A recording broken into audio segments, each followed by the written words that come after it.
Welcome, ladies and gentlemen, from across the country. Wherever you are, I hope it's drier than it is here for me in southern Florida. We're having about 16 inches of rain in 4 days, so it's a good day to be inside and be on the phone. I hope that things are good where y'all are. Today is June 7th, 2017, and this is role play call number 20. And again, guys, before we turn the recording on, I just want to reiterate these. Try to keep it in the form of a role play if you can, and you can be the agent if you want to be on the hot spot. But typically, Chad's very willing to get in the hot seat and just challenge him with situations you're running into that are difficult, questions that people are asking, maybe you don't know the answer to, just places that you're getting stuck. I know one of the common one is probate quicksand, and if anybody is just having trouble getting people to make a decision, that's a pretty common one. Just the fear of making the calls is common, and I'm sure we'll have some new ones this week like we always do. This is a record number of people on the calls, so please participate. And, Chad, you wanted to share something with the group before we get started? Yeah, so I've had several conversations since the last call, over the last week or so, where folks they're kind of burning themselves as soon as they get on the phone because they're looking at the data that we have and I guess, just call a spade a spade. They're acting like they know what's going on before they ask. So, they look at the deceased last known address and they assume that every phone number is going to be specifically for the HR, and they call and make very direct comments and kind of burn credibility. So rather than calling and saying, hi, John Doe, I'm calling because I know you're the executor of Mary Jane's estate, open the phone call with a more broad statement. So understand that when we get phone numbers, we're giving you multiple phone numbers, and it's in a cascading order. So phone number 1, which is represented at the top in your My Probate Leads, it's the one that's on top. Phone number 1 is most often a personal cell phone for the personal representative. Number 2, 3, 4, and 5, they're still relevant numbers, but they could be a spouse, they could be an office number where there's somebody else answering the phone. So a better way to open the call without making them feel like you've been invading their privacy. A better way to start that call is, hi, this is Chad Corbett. I'm trying to reach Jane Doe. Have I got the right number? And just qualify the conversation first. If you have Jane Doe on the phone, once you've confirmed that, then you can get more specific and say why you're calling, and I sent you a letter and whatnot. But I see a lot of people struggle because they call and say, hi, Jane Doe? And it's like, no, this is her daughter. How did you get this number? And then they're in the rabbit hole. So if they called the daughter and said, hey, I'm trying to reach Jane Doe. I'm not sure if I got the right number. Is this Jane, or do you know how I can reach her? It's a much smoother conversation, and it doesn't put that person on defense if it's not actually Jane Doe. So I just wanted to kind of, and you'll find your own script for that, but just think about that when you're calling. I might not be calling Jane Doe because I'm on phone number 2 or 3 or 4. Make sure that the first part of the conversation should be confirming that you know who you're talking to. So anyway, Chad, I just wanted to cover that in a public setting because I've worked with a lot of folks individually on it. No, that's very valid, and sometimes I'll pick up calls from people coming in when they're first starting this, and I've heard from a number of people before. If it is a common name like Jane Doe or John Smith, I have people call and say, well, they said it was Jane Doe, but they didn't inherit any property. They're not an executor. You gave me bad information. And I always like to let them know that by the time you get to the 3rd, 4th, or 5th phone number, it might just be somebody with the same name that lives right nearby. So it might not always be that person. It doesn't mean you got bad information. It's just that we were trying to give you every possible method for contacting these people. Yeah, it's a valid point. If you're in a especially in bigger cities and it's a common name, there's a chance once we get down the list that it won't be the right Jane Doe. And all you can do at that point is say, sorry, we do our best to try to reach out to folks. We'll mark your number as as not the right one and move on. But more often than not, in the first few numbers, you're gonna be able to get access to that person. And the really the prospectors that we work with that are really, really good at tracking everything are getting 80 to 90% contact rates, and oftentimes in the first 3 phone numbers. So for anybody who's just getting started, I don't want to alarm you. It's just that it's when I hear something from a few people, we like to cover it on these calls just so everybody has an opportunity to hear that. Excellent. Well, now that we're all back, we've got 4 people in the queue. Thank you, guys, for everybody who's participating. And Roger Lacey is in the queue. We know he'll have something good to say. So thank you all. Let's go to the first person.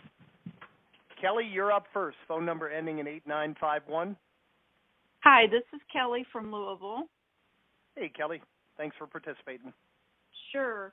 So are we role-playing, or do you want me just to toss out? Nope. One of them? Tell us the situation, if you would, real quick, and then, or do you want Chad just to call you and hit it with him cold? Are you going to tell us the situation that's come up for you on the call? Sure. No, he can just call me, and I'll act like the seller. Yeah, I like to make it as difficult as possible for Chad. So yeah, go ahead, let's Chad. do Call her. Awesome, guys. With partners like you, who needs enemies, right? That's right. Okay, ring. Hello. Well, it was Kelly, right? Right. All right. So ring. Hello. Hi, I'm trying to reach Kelly Jones. This is she. Hey, Kelly, my name's Chad Corbett. I actually sent you a letter last week, but I had some time, and I just wanted to follow up with a call to make sure you got it and you understood why we sent it. You remember seeing that? I did get it, and let me give you a piece of my mind. Okay. And the customer doesn't really laugh. They're very angry.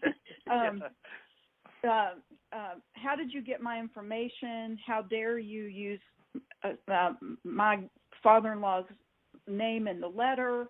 And I think you're being predatory. Okay, fair enough. Well, you're entitled to your thoughts. I'll tell you, Kelly, we've helped dozens of families in the community, and a lot of those relationships started with conversations just like the one you and I are having.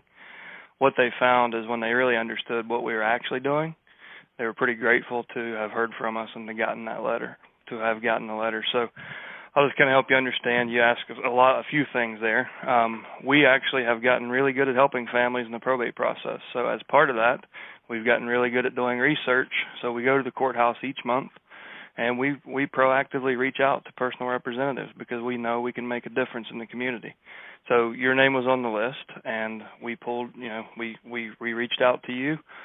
And here we are. So, I mean, it's the way, it really starts with us, Kelly, understanding your situations and some of the challenges you have, and we could make suggestions on ways we can help. And it ranges from selling houses in a week to getting houses cleaned out, fixed up.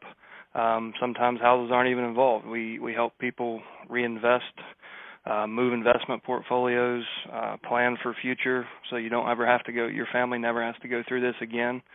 Like I said, it really starts with us understanding what your challenges are, and then we decide, we give you some options, and we pull in the people to support those options.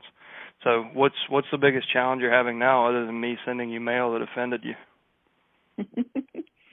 I don't know what I want to do. We haven't had enough time to grieve, much less think about what we're going to do with the property. Okay, I understand completely, and again, most of our conversations start out just like this. People are overwhelmed. And that's one of the reasons why we reach out so early, because a lot of people you don't know what you don't know, right, Kelly?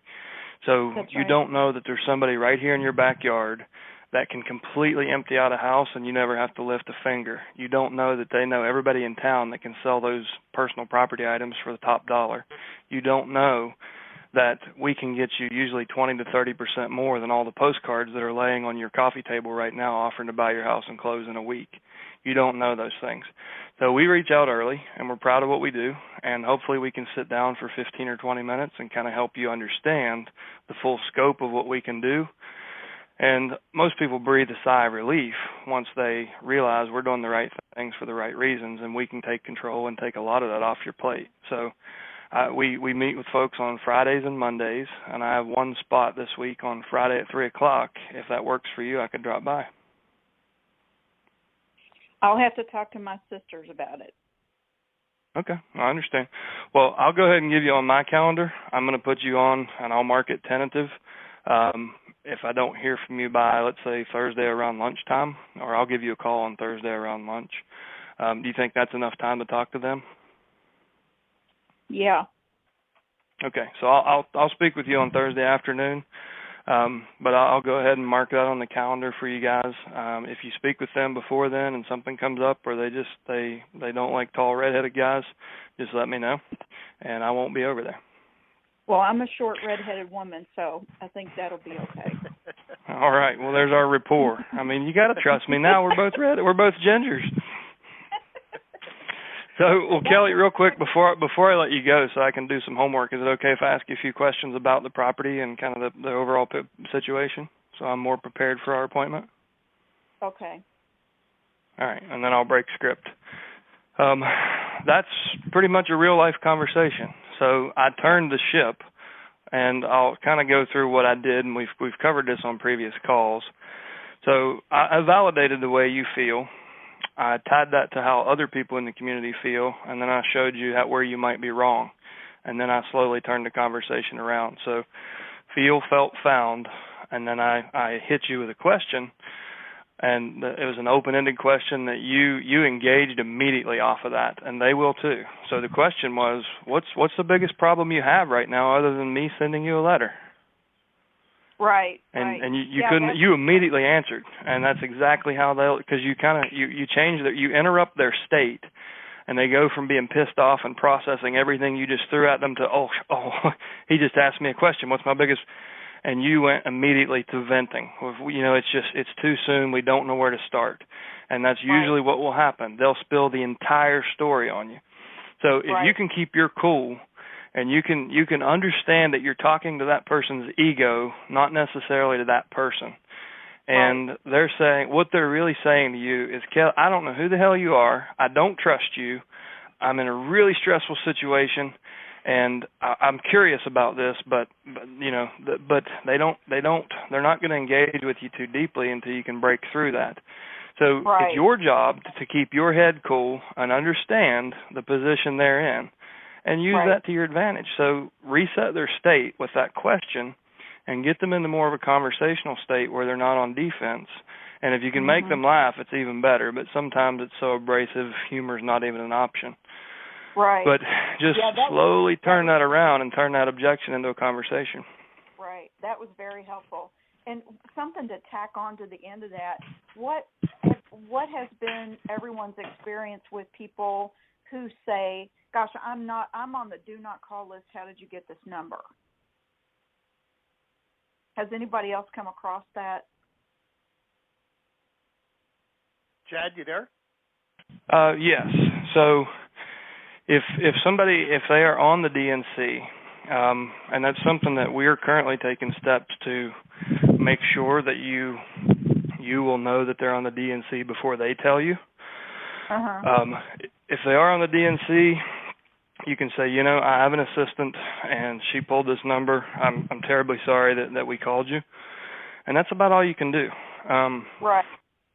We are going to start scrubbing the numbers for you, so you'll actually see if they're on the DNC before you make the call, or choose whether you're going to make Kelly, that call or not. I just want to add to this. We've been doing this 4 years. We've probably had our agents make 500,000 calls. We've never had anybody have a complaint, and we always are real careful not to take a legal position, but we have been told by our attorneys that, and check this with your broker and your counsel, that when somebody agrees to be the executor of an estate, they're agreeing to have their information put into public records. So, the DNC probably doesn't apply, but rather than argue with them, like Chad said, just apologize, and go into your, and if you don't want us to call you again, we won't. So, but we are going to start giving that information just so you can be a little more sensitive to the people that are on it and just be aware of it. All right, excellent, great. Other than the laughing while you were really angry, that was very realistic. It's hard for me to really be mad. You strike me as somebody that never gets mad, and even when you are, you can't be. You get over it. I'm the same way. Yeah. Hey, thanks a lot for participating. We have 4 more people in the queue, And one of our infamous people, Roger Lacey, you're up next. How are you, sir?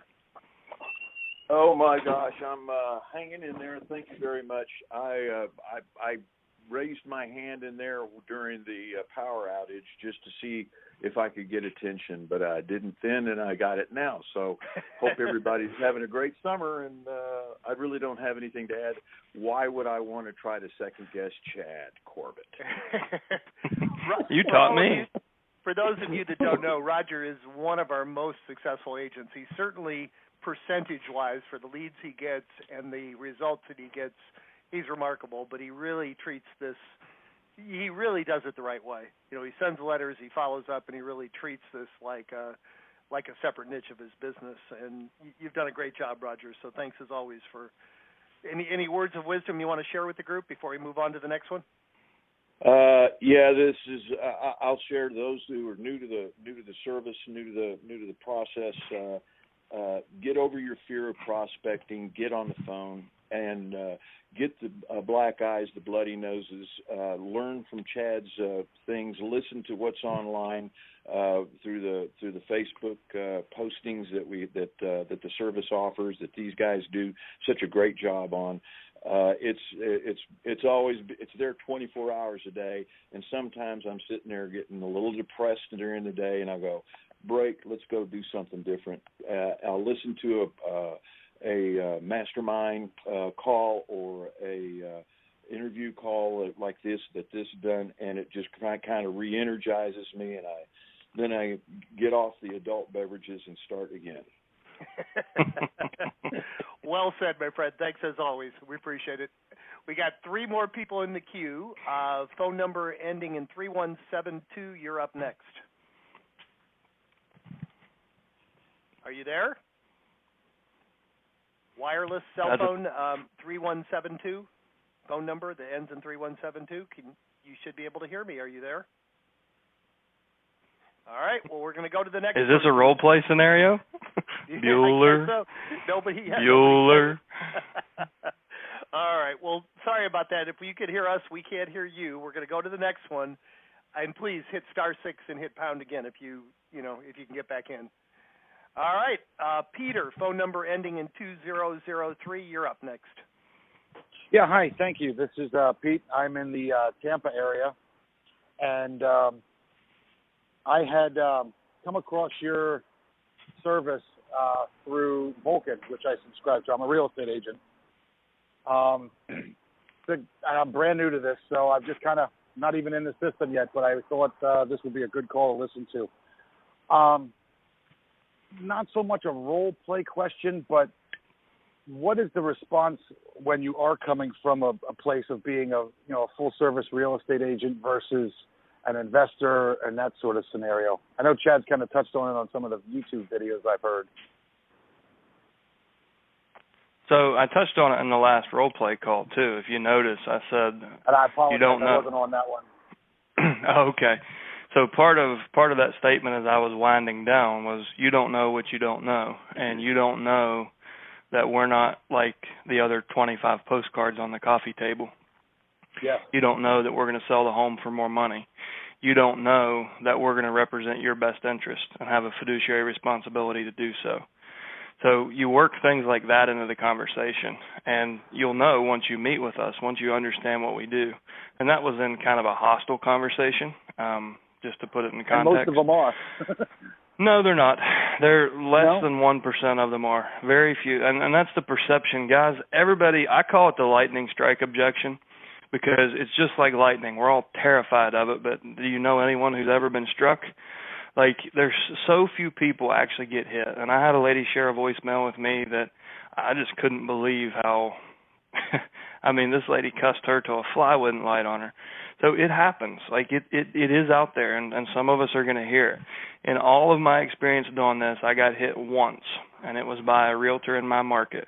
And I hit her twice as hard as she hit me, and she sent me back a thank you letter for doing what I do for my community. So it's going to happen, but don't let it stifle your prospecting like so many people do. And if you're just getting started, don't have that expectation, because if you have that expectation and that sets your energy, then that puts marbles in your mouth, and you make a phone call with no confidence, then that's probably what you're going to get. But if you come at it from the right place and you're confident in what you're offering, people are going to believe that. Like, they're like, wow, this guy really believes in what he's doing, right? And Chad, So I prospect expireds and for sale by owners the same way, and I figure with Florida, there's so many people that it's an older population for the most part. I think it's just one more avenue to approach, and I'm about to sign up, honestly. Well, great. Call me right after the call. I'm going to call you right after. All right. Dude, if you're good with FSBOs and expireds, this will be the easiest business you've ever had. It'll be the best clients you've ever worked with. What I was going to share with you. The first year I started, I converted 27. So that's awesome. Just picture, and I always say this: your typical. And not all of them, but your typical person you're going to be speaking to is going to be 1,000 miles away. It's probably the oldest child that got put in charge. They've got a couple siblings that are looking at them to get this done. They've got a life of their own, and this got laid on their plate. And you call and just offer them a comprehensive solution for everything. And I had the same experience as Chad. I tested this for 4 months. I never had anybody get upset with me, but and that's probably unusual, doing it for 4 months. But we've often said about 5% of the people at most are going to misperceive your intentions. And just picture when you're prospecting, that's who you're calling, the guy cross country that really needs your help. And like Chad said, expect that, and more often than not, that's what you're going to get.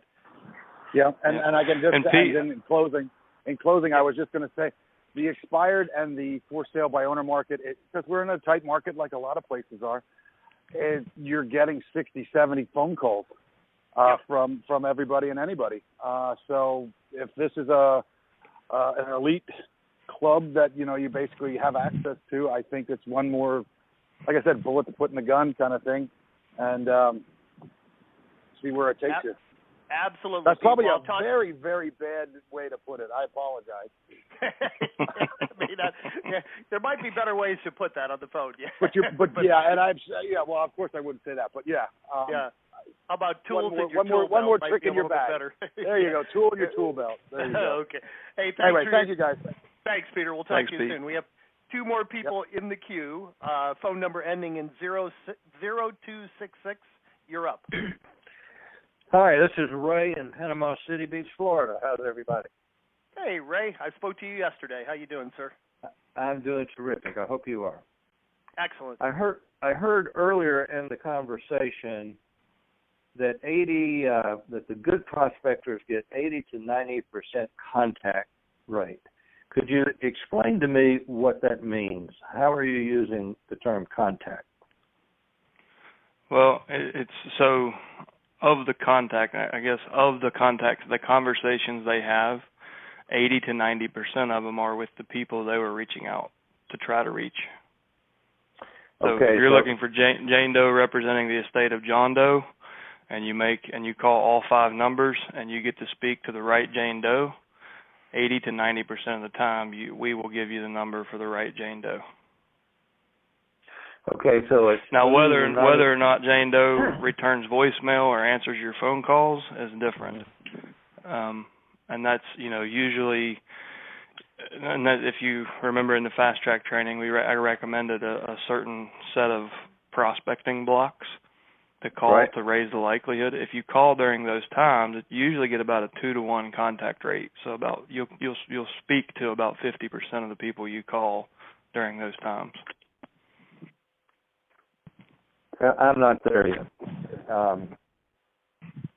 and I'm usually pretty good on the telephone prospecting, but I think in my market we need to start calling. I'm time blocking according to the MIT report, and I think we need to start earlier than 9 o'clock and start later. Have you thrown in a Saturday, or have you tried throwing in a Saturday? I have not done that. You may try that as well if you work on Saturdays. Yeah, I work every day. And Ray, is there anything you shared with me? You're in a resort market, and a huge number of these places are, they've already sold, or a good percentage have already sold. But in your conversations with people, Is there any places that you're getting stuck or anything you want to role play with Chad?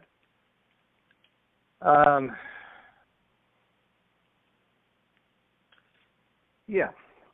Okay. Chad, call Ray. Ray Williams. Ring, ring. Hello. Hi, this is Chad. I'm trying to reach Ray Williams. This is he. Hey, Ray. I sent you a letter last week. I had a few minutes, and I wanted to follow up and make sure you got it and you understood why we sent it. Do you remember seeing that? To tell you the truth, I've been getting letters and telephone calls now for about 3 weeks. I guess you're with a real estate company, right? Not surprised. That's one of the things we do. The reason I'm calling is we have a team of people here locally in Panama City that helps families who have inherited or who are part of a probate process. Mm-hmm. And in our research, we discovered you were the personal representative. So I just wanted to reach out, kind of introduce myself, and let you know some of the things we do. And obviously, I real estate's appreciate that, but we've already got an attorney handling this for us. Okay. Well, there's a lot of things that the attorney might not handle that we may be able to help with, and if you don't have time to talk, I understand. But if you've got a few minutes, I'll kind of help you understand what we do, and maybe there's some way we can help. We sell real estate, Have you got 5 minutes? Well, yeah, this is going to be another real estate pitch because I've heard all I want to hear. All right, so you have no problem interrupting me, so I'll extend the same to you. So if you want to listen for just a second, I'll tell you what we do, Ray. We actually listen to families when they're not interrupting us. We help try to get an idea of what the situation is. Oftentimes, people are out of town. They inherited a condo. They don't know what to do. They don't even know what rental program it's in. We coordinate with the rental management companies. We coordinate with moving companies, contractors. We can renovate it, get you into a better rental management, get you over on the VRBO, show you how to net more money, make more money, keep the condo. It's not just about selling real estate. It's about us understanding how we can help you, and then we'll make some suggestions. And yeah, maybe it will include selling real estate. If we can get that far in this conversation, we'll find out. So do you have 5 minutes to talk? Yeah, let me hear it. Okay. So, and then I would ease down. But you were being rude and you were being aggressive. So I'm going to go a couple notches above you, and you're either going to hang up on me or you're going to listen to me. That runs very counter to my Southern genteel upbringing to be rude, but they're being rude right out of the chute sometimes. Just right out of it's you call it NLP or call it life experience, whatever it is. The easiest way to communicate with somebody is the way they're communicating with you. And if they're going to be an asshole, then sometimes you have to be too. Mm-hmm. Okay. Ray, and I think you're in an unusual market. You because you're in a resort, you have more competition, probably especially with investors than most folks. But is that really your typical conversation? What percentage of the time do you get that kind of attitude? Is it 10, 20, 50%? I would say 30. Okay, so 30% of the time. Yeah. It's still of the people I can reach. Yeah. All right, good. Getting to them is the challenge. And the other 70% are somewhat more open and listening to what you have to say, and you just haven't so far. Do you have any objections with them? Any places that you run into where you're getting stuck? No, I've shifted from the proposed script because I have been the personal representative twice. Okay. So what I tell them is, if I can just briefly tell you why I'm calling, I have a real understanding of what you may be facing because I've been there. Sure. And I've been the personal representative, and I know the surprises that we get when we think all I've got to do is turn it over to the attorney and they'll handle everything.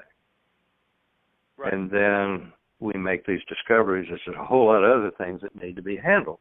Has that happened to you yet? And I get a yes. That's a good question.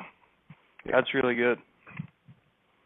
Yeah, so I think half of my problem, I've been tweaking this script a lot, and half of my problem is just getting the rhythm to the flow right. and getting that empathetic tone to come through, since I'm really laying it on the groundwork that I've been where you are. Mm-hmm. And that's why I put this network of professionals together. So are you saying that really early in the conversation, Ray, like in the first Yes. 20 or 30 seconds? Yes. That's something that, we talk about the Probate USP, and the main points are who you are, how you got their information, why you're reaching out, and then end on a question, which that question is awesome that you're ending on. Like, that's such a good question. Because you're really bringing emotion into it, and I would imagine that once you get that dialed in, they're going to flood you with the story and everything that's stressing them out. So, hey, this is Ray. We sent you a letter because I'm unfortunately I've gone through the probate process twice, and there were a lot of surprises in there for me. I'm a real estate agent in the community, among other things, but having been through that, it even overwhelmed me as far as the real estate was involved. And most families, 80% of the estate is in the real estate. The value is in the real estate. So we actually reach out to families and try to understand their situation and lend a helping hand, because I know how it feels. I've been there, even and not too long ago. And what was your question? I got sidetracked. What was the question you ended on?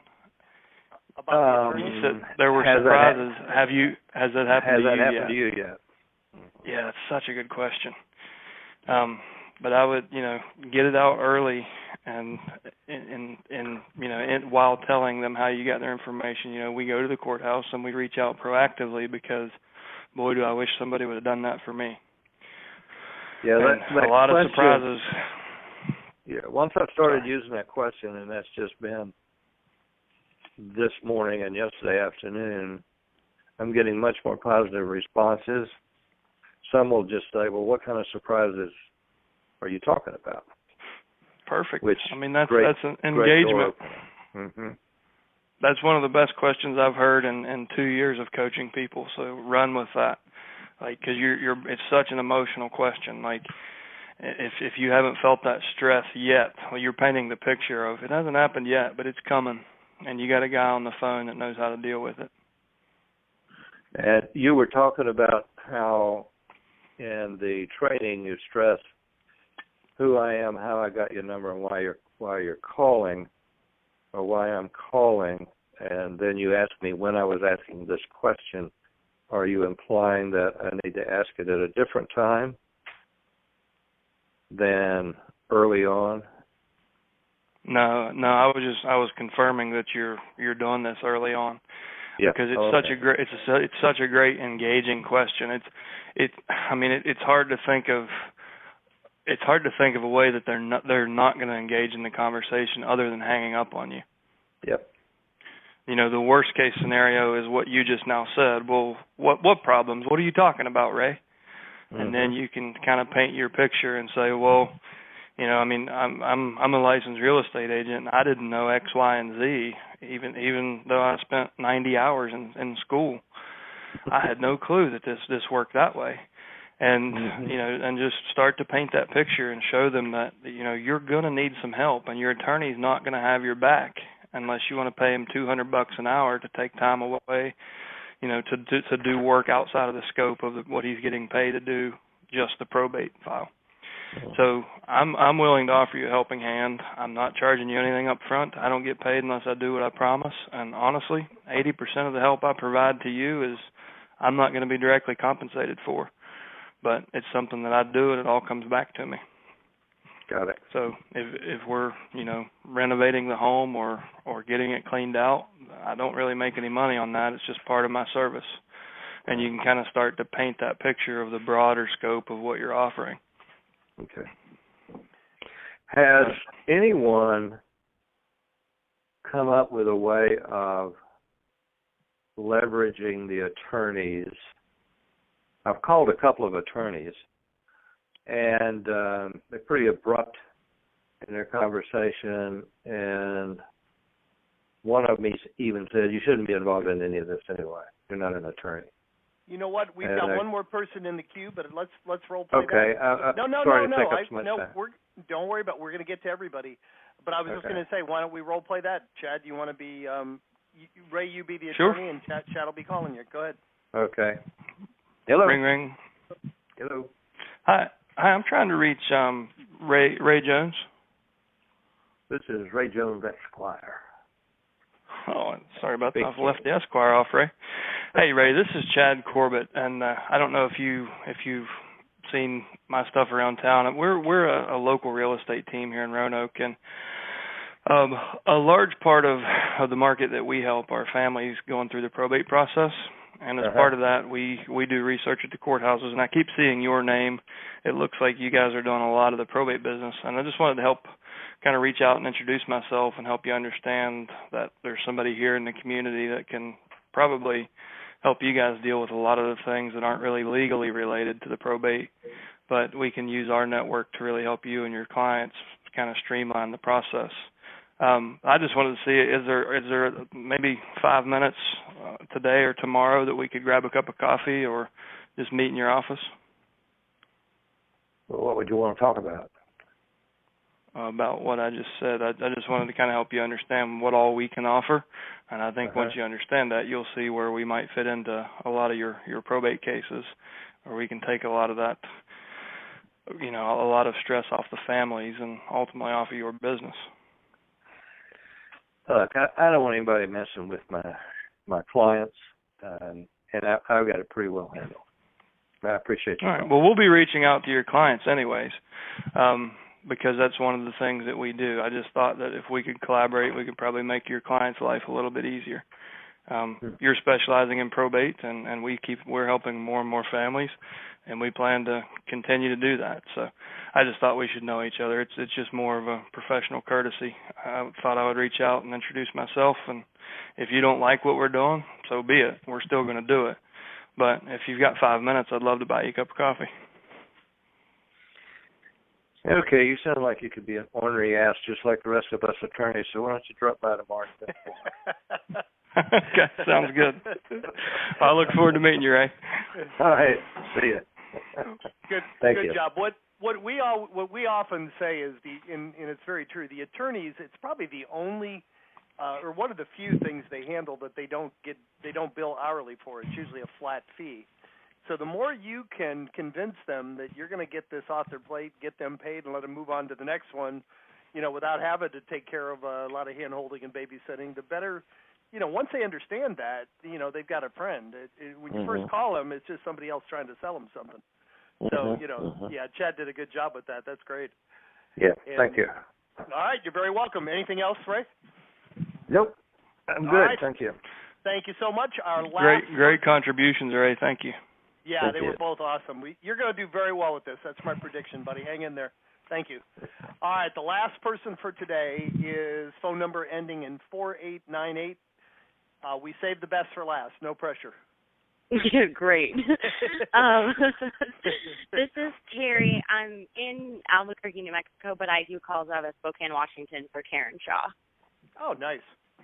Okay. Yep. So mine was the same as a little bit as far as the attorney thing. What do you do if you, because I haven't called any of the attorneys yet, and there's no phone number for a PR or anything like that, and all we have are fax numbers for the attorney, so I have to research and find the attorney numbers and then call them.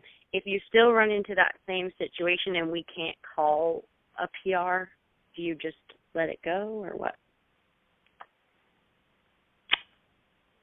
I'm confused. So you're did you mean to say call the PR or call the attorney? We can't call the PR because there's no PR number. There's just the attorney on 5 of my contacts. So if we didn't find the phone number, I can pretty much guarantee that you won't. So calling is probably off the table. Just know that you've sent them a letter, and you could send you could call or fax their attorney and let them know that you're what you do and how you can help. But that's about all you can do. Okay, so if the attorney won't, the whole confidentiality, I guess, is where Karen and I were kind of talking about. If they won't give us any information, basically we just need to move on from that lead. Yeah, they're besides probably the not letter? going to give you. They're probably not going to give you their phone number. Okay.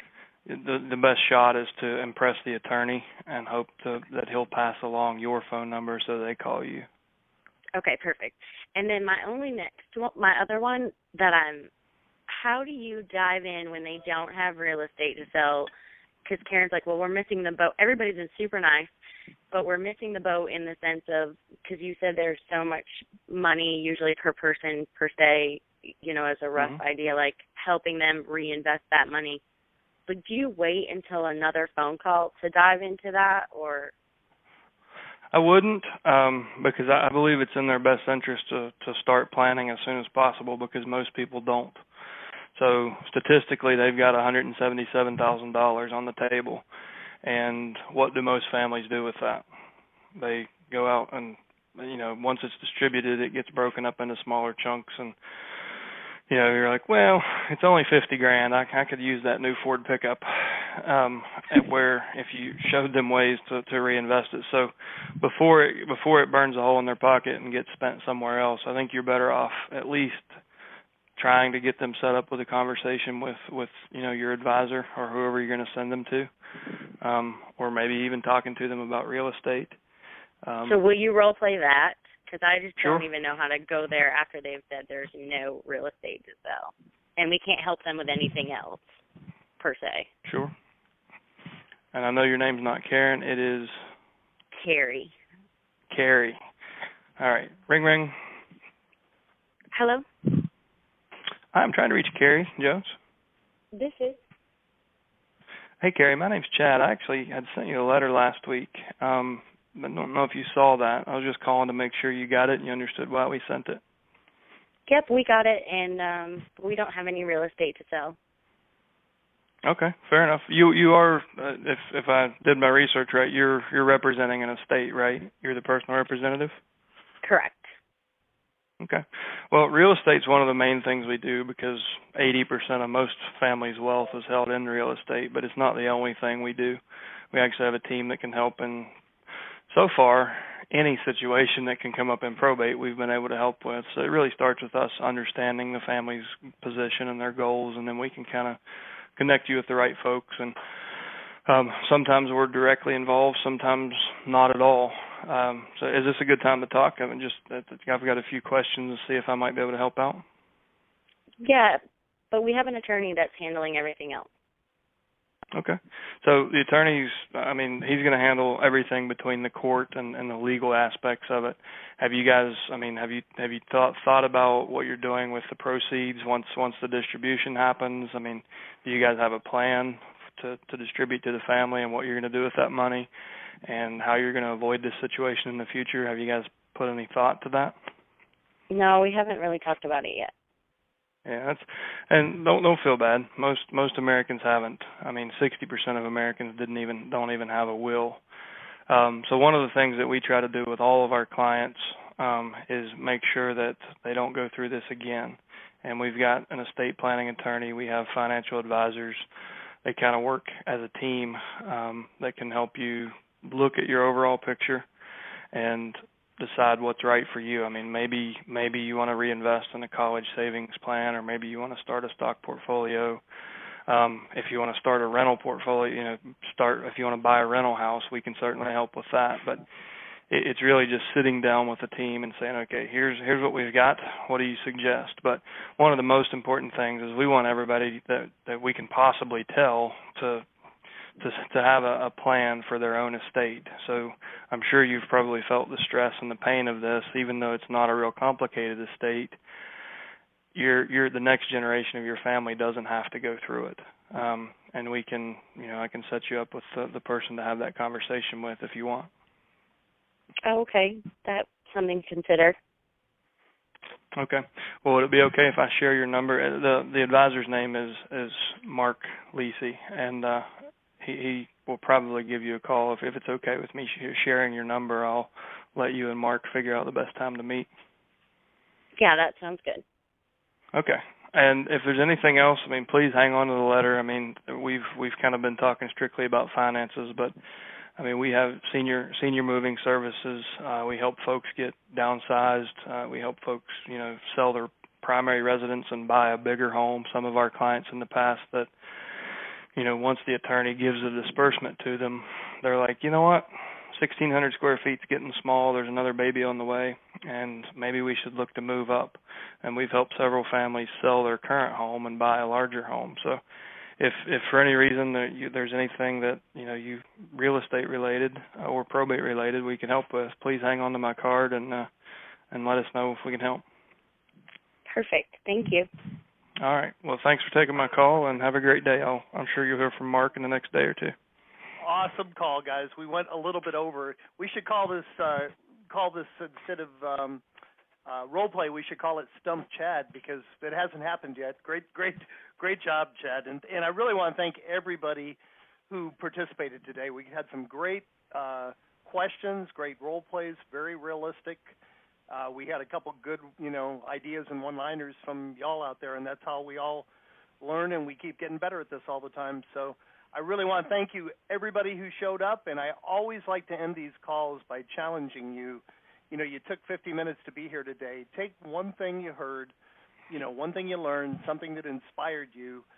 Go out and put it into practice and come back and let us know next week. And please come on our mastermind call less than 24 hours. 1 p.m. tomorrow, same phone number, 1 p.m. Eastern. Thank you so much, guys. Make it a great day, and thanks so much for coming. Take care.